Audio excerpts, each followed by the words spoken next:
pemirsa. Selamat pagi pemirsa, kembali lagi ke acara kita Healthy Pet, Eat Well, Live Well. Tetap bersama MC kesayangan kalian ya. Iya pasti. Pasti benar. Ada Kak Levi Dan Kak Bima. Iya Kak Bima. Tetap seperti biasanya kita akan membahas tentang apa tadi? Kesehatan juga.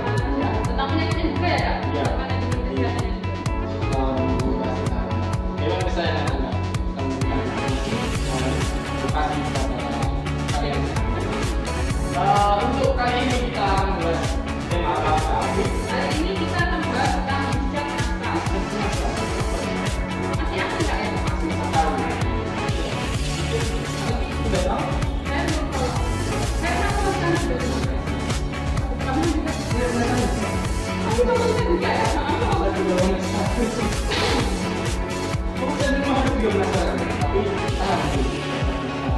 Anda Jangan kemana-mana sesaat lagi akan kita kembali dengan membahas jejak nakal. setelah pesan-pesan berikut ini. Healthy Pet, Eat Well, Live Well. Assalamualaikum warahmatullahi wabarakatuh. Selamat pagi pemirsa, kembali lagi di acara Healthy Pet, Eat Well, Live Well. Tadi sudah ketemu kan dengan Kakak Bima dan Kakak Levi selaku MC kita. Oke, sekarang saya akan memandu kalian di acara berikutnya yaitu talk show. Dari sini sudah kedatangan dua tamu cantik, yaitu ada Mbak Sitko Maria, dia adalah seorang artis dan pecinta hewan, terutamanya hewan peliharaan. Oke, dan yang kedua ada narasumber kita yaitu Dokter Hewan Dimas Hapsari. Dia sangat ahli di bidang THT, terutama untuk hewan. Untuk tidak mengurangi banyak waktu lagi, kita langsung saja masuk ke acara talk show hari ini. Gimana kabarnya Mbak Maria? Oh, ya. Oke, sekarang saya ingin menanyakan ke Mbak Maria dulu. Apakah kan ini Mbak Tom itu punya hewan peliharaan? Apakah mungkin di rumah ada penyakit atau apa gitu? Iya, kebetulan saya pecinta kucing. Jadi di rumah ada beberapa kucing, juga ada beberapa jenis ras. Kalau ada yang sakit mungkin beberapa juga ada yang sakit ya. Soalnya sekarang seperti yang kita tahu, saya sebagai pecinta kucing, apalagi sekarang pergantian musim, jadi ada beberapa kucing saya yang sakit. Tapi ada satu kucing kesayangan saya itu lagi sakit. Itu keluar lendir dari hidungnya, itu berwarna hijau kental. Terus saya sampai kasihan, matanya itu juga sampai berair. Kondisinya lemas, terus nafsu makannya juga berkurang seperti itu. Jadi seperti itu ya. Nah, Mbak Dokter Imas, ini kan tadi seperti dengan ceritanya Mbak Sitkom, kalau kucingnya terjadi leleran hidung dan matanya berair, kurang nafsu makan, dan lain sebagainya, itu kira-kira apa ya? Sebelumnya saya tanya ke Mbak Sitkom dulu ya, sudah pernah ke dokter hewan sebelumnya? Iya, jadi 2 hari yang lalu saya sudah bawa ke dokter hewan dok. Itu kebetulan di daerah mana ya dok? Itu Surabaya sebelah sana lah, pokoknya bukan dokter hewan yang biasa saya tempatin itu. Jadi 2 hari yang lalu saya sudah bawa ke dokter hewan, tapi sampai 2 hari ini lendirnya tuh masih ada ya dok. Itu dokter hewannya masih apa ya? Antibiotik juga, sama mungkin penambah energinya ya, biar nggak lemes lagi. Bisa saya jawab, antibiotik kerjanya kan 7 hari. Jadi mungkin kalau punya Mbak Sitkom itu kucingnya masih di 2 hari, mungkin itu masih proses penyembuhan. Untuk tadi itu apa sampai leleran hidung dan matanya berair, itu kira-kira Ya itu ciri-ciri dari distat nasal. Distat nasal itu suatu gejala dari suatu penyakit itu. bisa masalah itu sebenarnya apa sih dok? Bisa masalah itu mungkin seperti apa, kayak apa? Oh iya. Jadi kayak Suku Mbak Sitkom ini mungkin kalau menurut saya dikasih antibiotik karena sinusitis. Nah gejalanya itu yaitu disaat nasal warna bir berwarna hijauan dari hidung. Oh, jadi disaat nasal sendiri itu adalah aliran hidung ya? Iya. Untuk penyebabnya itu bisa apa aja sih? Kan ini sebuah gejala klinis ya. Katanya dokter. Itu penyebabnya bisa dari apa aja? Oh macam-macam. Jadi ada bisa dari bakteri, virus, dari jamur, bahkan trauma ketika kecelakaan juga bisa. Itu kan kausanya dari berbagai macam ya, mungkin dari bakteri terus dan lain-lain itu. Iya. Apakah itu ada macam-macam sendiri, mungkin ada beda-bedanya di setiap nasal? Oh iya. Sesuai dengan penyebabnya itu ada. Ada. Misalkan karena bakteri kebanyakan berwarna kuning, hijau, kental. Kalau karena trauma itu dia darah biasa keluarnya gitu. Tapi kalau karena misalkan virus influenza biasanya dia bening. Oke, mungkin itu sedikit secara umumnya kita membahas tentang apa sih disaat nasal itu sampai dengan penyebab dan macam-macamnya. Untuk membahas lebih lanjutnya lagi, kita akan membahas setelah pesan-pesan berikut ini. Healthy Pet, eat well, live well. Kembali kita ke acara Healthy Pet, eat well, live well. Oke, sekarang kita kembali lagi ke sesi kedua. Nah, kita sekarang kedatangan satu narasumber lagi yang sangat lebih istimewa lagi, itu adalah Profesor Welly. Dia ini adalah pakar di bidang farmakologi. Kita langsung aja masuk ke sesi langsungnya lagi. Oke, gimana kabarnya? Iya, Prof Welly. baik. Oke. Saya dari Singapura. Oh, Langsung ke sini juga.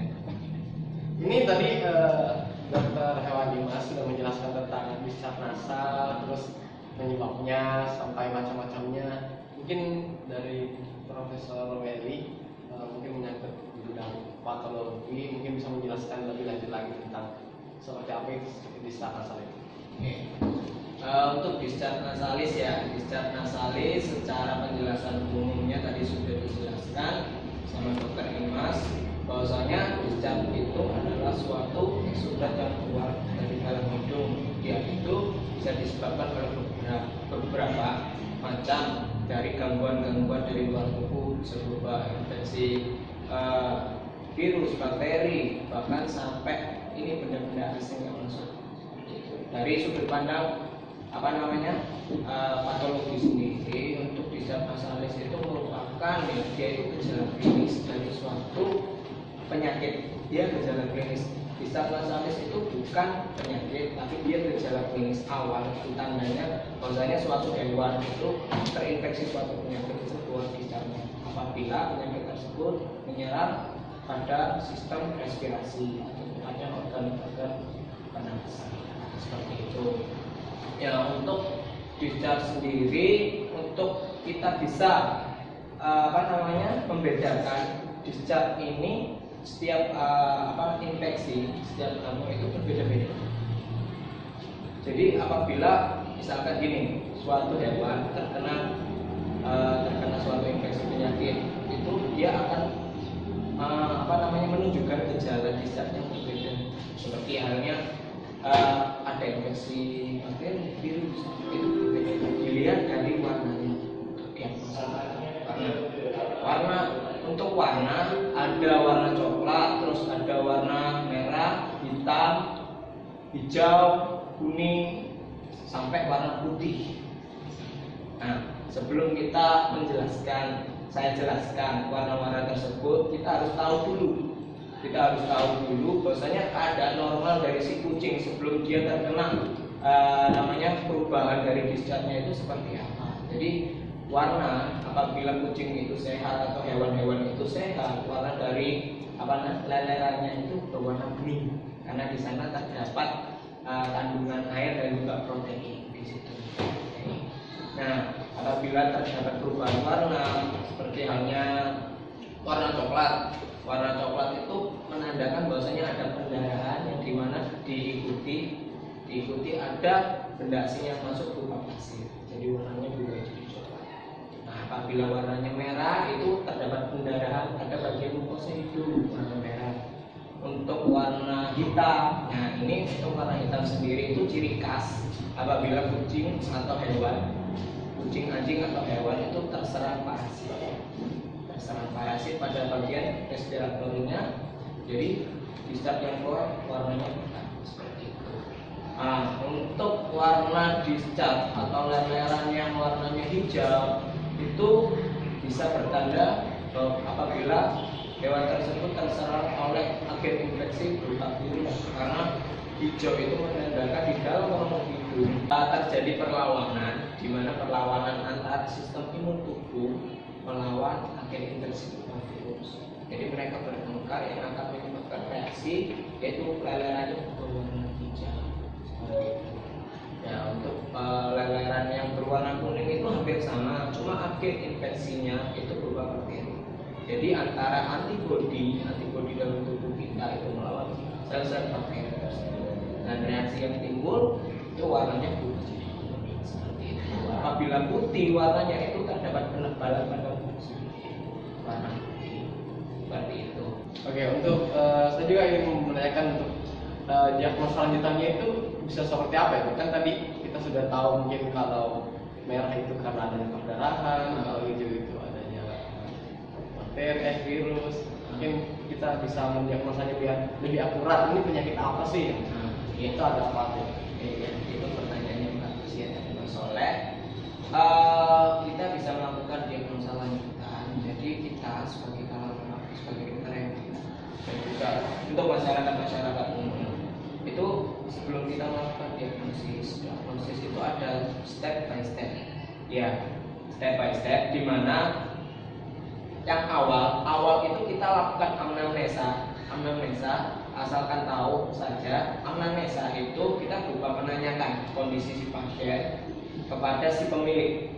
Jadi anamnesa, jadi kita tanyakan ini kenapa, jadi waktunya itu sejak kapan, terus awal mulanya itu seperti apa, seperti itu anamnesa. Setelah anamnesa kita lakukan inspeksi.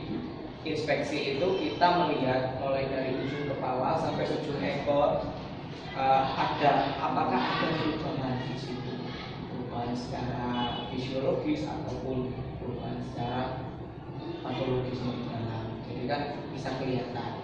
Nah, setelah kita inspeksi, oh ternyata ini ada gejala discharge-nya pada bagian hidung. Oh, nanti ini kita lanjut ke step berikutnya, yaitu palpasi itu kita itu meraba dengan cara meraba, di mana kita meraba bagian yang kita sudah duga itu terdapat suatu kelainan. Jadi seperti itu. Apabila di rongga hidung, ya kita lihat, kita palpasi di situ, kita tekan, dikeluarkan hidungnya, terus dikeluarkan, dipegang, diambil, itu dilihat konsistensinya dari discharge-nya itu gimana, terus baunya seperti itu. Apabila kalau terinfeksi oleh bakteri itu biasanya baunya agak amis, bukan amis ya, apa ya, bau yang menyengat, nggak enak lah bau seperti itu.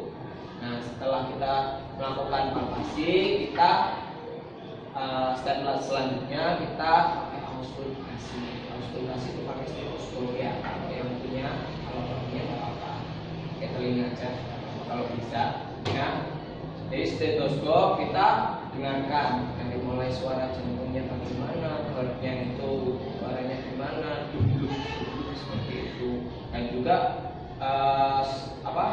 pernapasannya itu bagaimana, suaranya normal enggak, pernapasannya berhenti atau tidak, seperti itu. Nah, lanjut lagi ke laboratorium. Jadi kita ambil sampel discharge-nya, kita laboratorium di sana. Teliti, sudah diteliti, keluar hasilnya. Nah, itulah.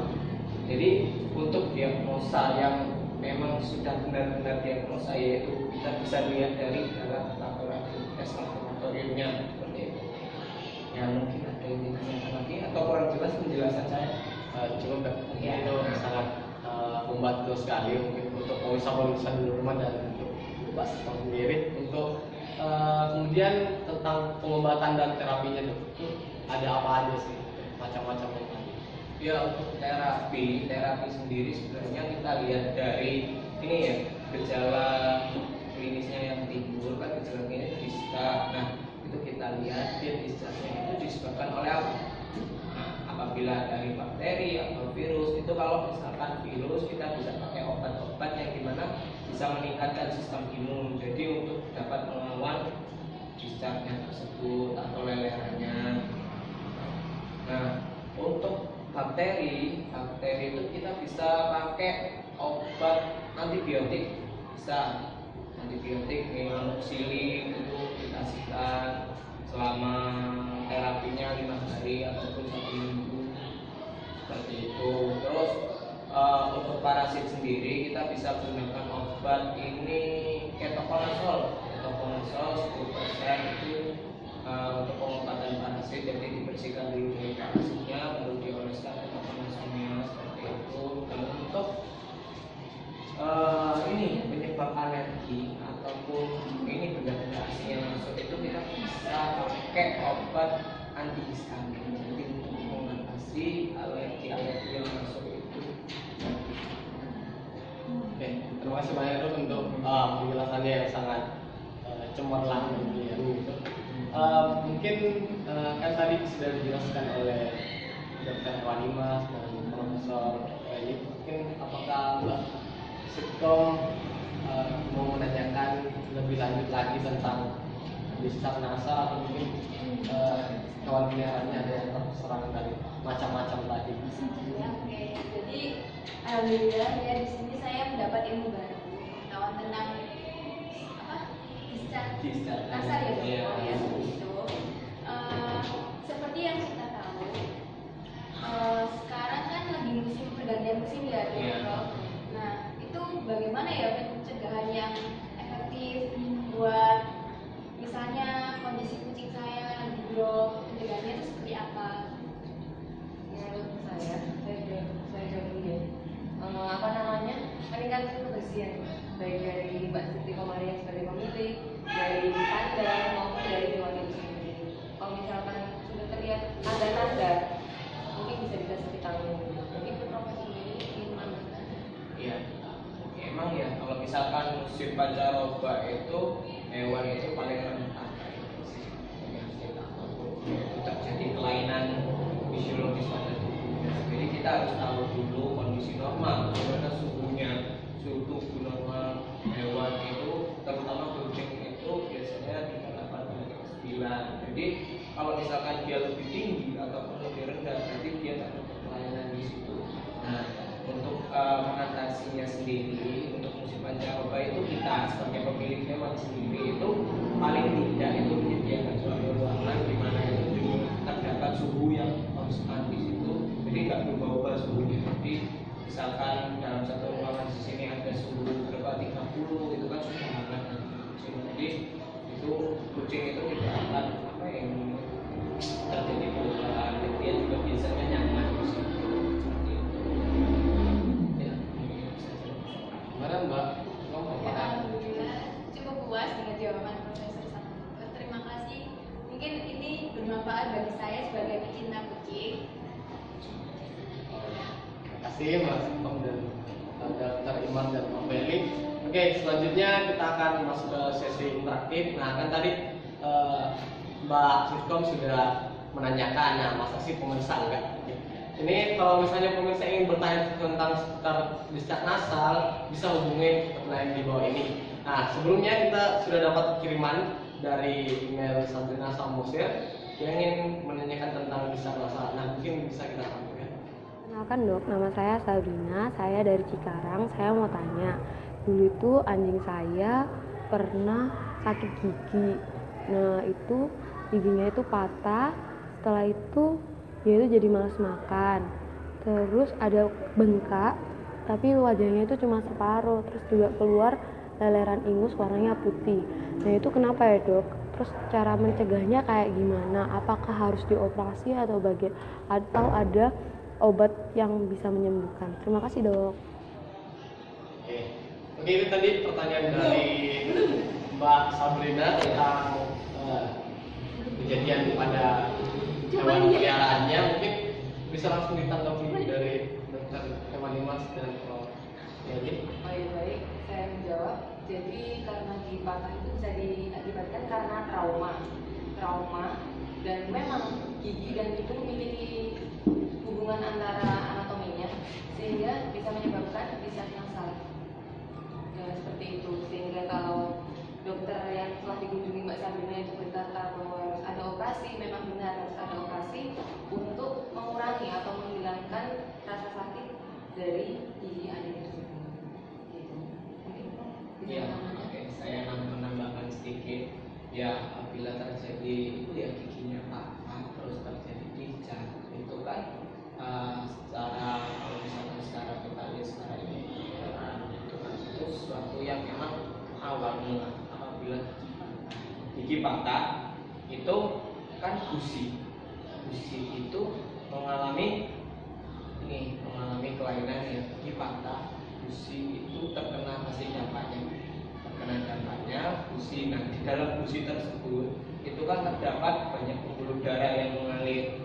Nah, gigi patah, gusi terkena imbasnya pasti pembuluh darah juga terkena gitu. Nah, tadi yang dikatakan oleh Mbak Sabrina, giginya patah terus terdapat bengkak. Nah, bengkak itu ditimbulkan dari adanya pembuluh darah yang rusak atau robek di situ. Jadi darahnya keluar. Nah, dari darah yang keluar itu di situ tempat masuk awal itu dari infeksi sekunder seperti itu.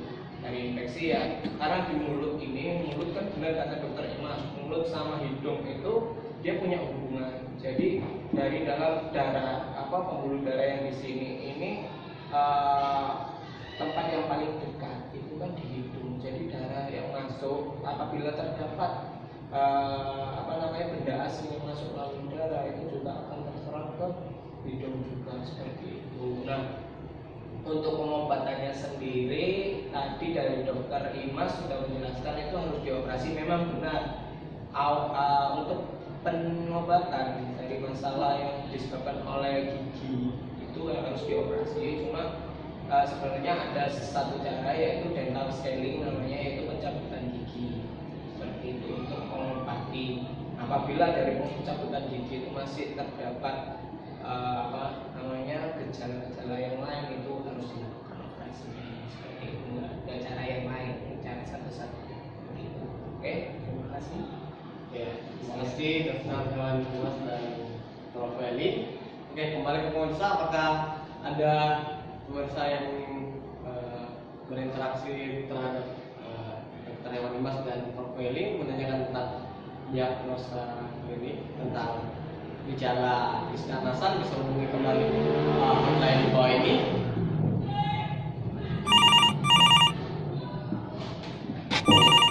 Oke, kita sudah terhubung ke penelpon dari pemirsa. Oke, silakan. Ya, selamat pagi dok. Pagi. Saya Nisa dari Bandung. Ini ingin menanyakan, saya itu punya kucing masih kecil, kira-kira umur 2 bulan. Terus beberapa hari yang lalu itu kayaknya mimisan dok. Itu kenapa ya dok? Terus apa itu bisa disebut yang dikatakan tadi discharge nasal? Kemudian apa yang harus saya lakukan untuk selanjutnya ini? Oke, itu mungkin dari penelpon kita bisa dijawab pertanyaan. Iya, baik. Mungkin itu ya Mbak Nisa ya, dikeluarkan dulu penyebabnya, baru setelah itu misalkan ada perdarahan atau ada infeksi sekunder lainnya, kalau perdarahan bisa diobati dengan antibiotik, antiseptik seperti itu. Mungkin kalau ada infeksi lainnya bisa dibawa ke dokter hewan. Mungkin dari Prof. Eli gimana? Ya, untuk penjelasan saya itu hampir sama seperti dokter Imas ya. Misalkan dia itu terserang sistem respirasinya itu tersumbat karena disebabkan oleh adanya benda asing yang masuk, itu emang harus dikeluarkan di mana kita cara pengeluarannya itu harus pelan-pelan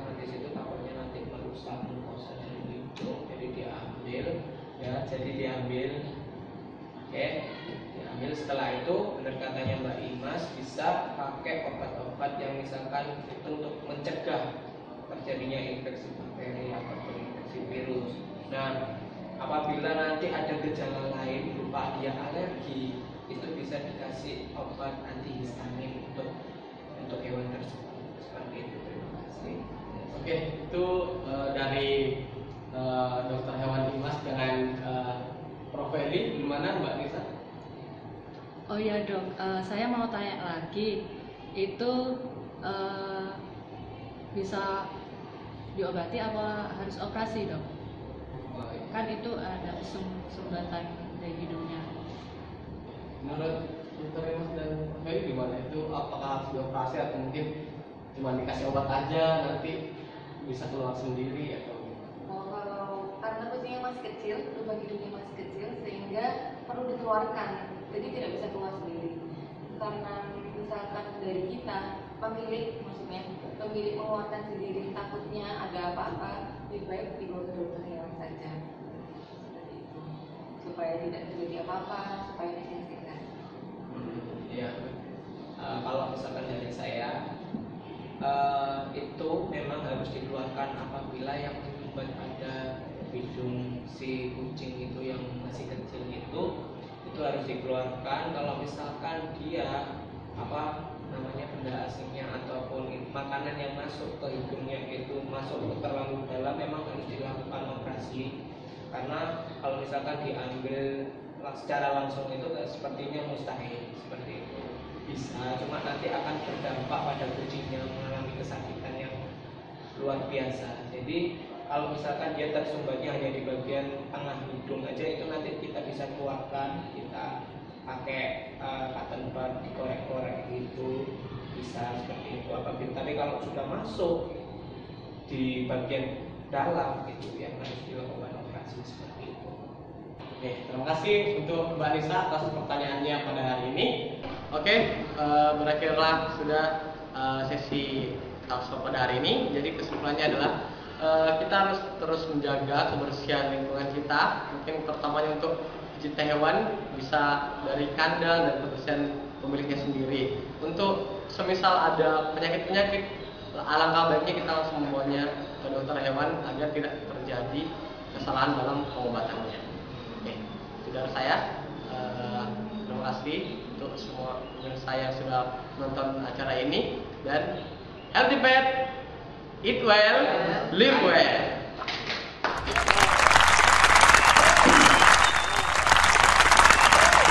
Kembali lagi dalam acara Healthy Pet, Eat Well, Live Well. Nah, di sini dengan saya Lukman Nazari akan memandu workshop kali ini mengenai tentang distat nasal. Nah, di sini saya bersama dengan Dokter Hewan Nina dan juga selaku pemilik kucing yaitu Mbak Fitri. Nah, mungkin langsung saja ke Dokter Hewan Nina. Saya persilakan. Oke, Mas Lukman, terima kasih untuk telah mempersilahkan saya untuk memberikan penjelasan mengenai diagnosa ischias nasal pada kucing.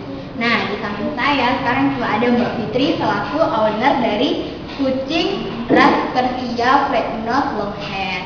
Mbak, cerita-cerita dong, ini kucingnya namanya siapa, umurnya berapa, terus historinya lah selama dengan Mbak itu gimana ya?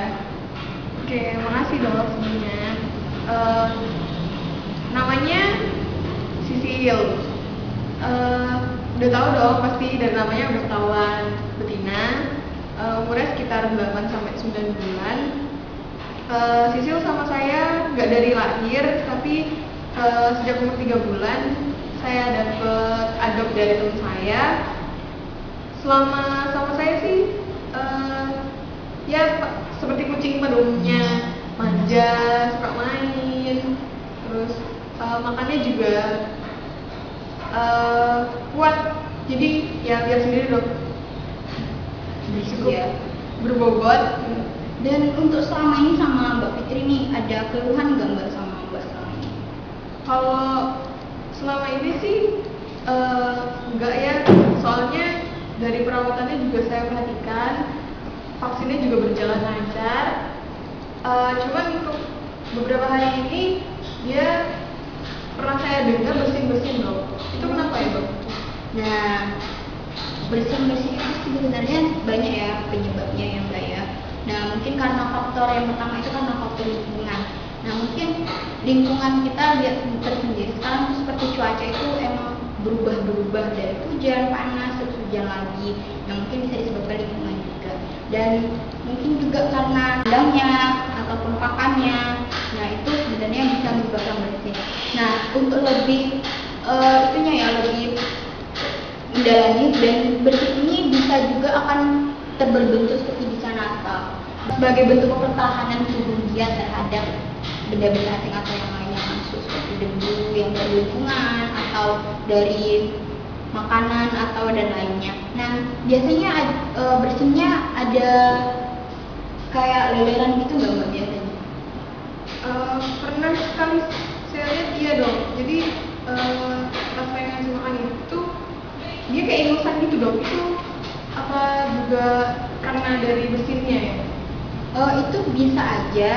Nah, untuk itu kan leleran. Kalau di bahasanya kedokteran hewan itu namanya disyak nasal. Nah, disyak nasal ini sebenarnya itu seperti bentuk gejala klinis dari suatu penyakit. Nah, itu bisa saja didahului oleh bersin dan kemudian bentuk leleran atau disyak nasal itu disebabkan mungkin dari faktor yang lingkungan yang saya sebutkan tadi seperti debu misalnya. Itu kan sebentuk dari infeksi atau alergi gitu. Nah, untuk pemeriksaan atau pencegahannya mungkin lebih baik pertama dilakukan pencegahan di lingkungan sendiri dan dari lingkungan kucingnya atau lingkungan kita. Dan untuk pemeriksaan mungkin Mbak bisa saja memeriksa di bagian nosnya ini kan. Nosnya ini melihat disyak nasal itu disyak nasalnya dan nah perlu diketahui ya Mbak ya untuk jenis-jenis disyak nasal itu dan yang disebabkan oleh penyebabnya itu juga berbeda-beda. Nah, yang terjadi pada sisi ini disyak nasalnya berwarna apa dan seperti apa? Kalau yang kemarin saya lihat itu sih bening tapi kayak orang pilek gitu loh dok. Kalau manusia pilek. Oh, berarti kalau bening seperti itu cuma seperti kayak dia itu mempertahankan dari sistem imunnya untuk menolak dari benda-benda asing seperti yang saya katakan tadi. Nah, untuk diketahui juga Mbak harus diwaspadai juga nih. Misalnya kalau disyak nasalnya itu berwarna kuning, hijau ataupun coklat dan hitam, itu infeksinya lebih bisa dibilang lebih parah karena itu bisa disebabkan oleh bakteri, virus, parasit ataupun dari trauma dan tumor. Sebelumnya bernafasnya sisinya ada perubahan nggak Mbak? Kalau sampai sedetail itu nggak tahu sih ya. Soalnya ya itu paling yang terlihat cuman ya keluar ingus sama bersin dia gitu. Mungkin masih dalam bentuk gejala ringan. Nah, seperti ini dia lagi bermain kayak gini dan suara nafasnya itu berbunyi seperti yang tidak normal atau abnormal. Dan gimana kalau kita orang-orang asma gitu loh Mbak, jadi kayak susah bernafas bisa bilang seperti itu. Nah, saya mungkin dokter hewan Tina sendiri langsung periksa aja, mungkin biar kita tahu penyakit apa yang diderita Sisil. Oh iya.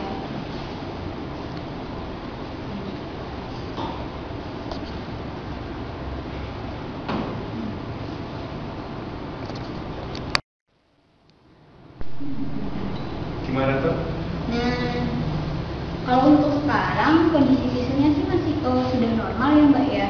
Nafasnya juga normal, terus disyak nasalnya juga nggak ada keluar lagi dan bersihnya juga kayaknya sudah berkurang. Nah, sebelumnya terapinya Mbak lakukan seperti apa? Kemarin sih nggak saya bawa ke dokter ya. Cuman makannya saya lebihkan sama ditambah vitamin D dia. Itu aja. Ya, itu sebenarnya termasuk cara pencegahan yang secepat mungkin dilakukan sebagai nah apa? Mungkin dokter Iwan Tina sendiri mungkin kasih tahu lah cara pencegahannya biar nanti Sisil ini biar nggak terkena lagi disyak nasal Untuk pencegahan yang harus dilakukan pertama kali kalau hewan atau pet yang kita pelihara mengalami bersih, bisa nasal, ataupun perubahan respirasi, itu sebaiknya kita melihat dari kondisi lingkungan dan gisia nasal yang dialami oleh hewan tersebut. Nah, lingkungan di sini termasuk juga lingkungan dari mulai kandang, pakan, minum, lingkungan ownernya itu harus diperhatikan juga. Sudah cukup mungkin acara kali ini. Mungkin saya kembalikan lagi ke MC, ke Mas Bima sama Mbak Levi. Healthy pet, eat well, live well.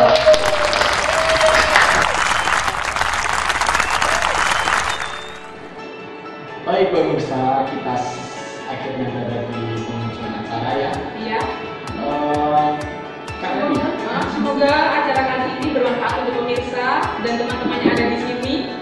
karena memang tadi sudah disampaikan oleh pembicara kita yang handal bidangnya, tidak bisa mengenal ilmunya Dan kita aplikasikan ke kehidupan sehari-hari. Iya. Ya. Kemudian mohon maaf untuk acara ini jika ada salah-salah kata. Dan akhirnya kami undur diri.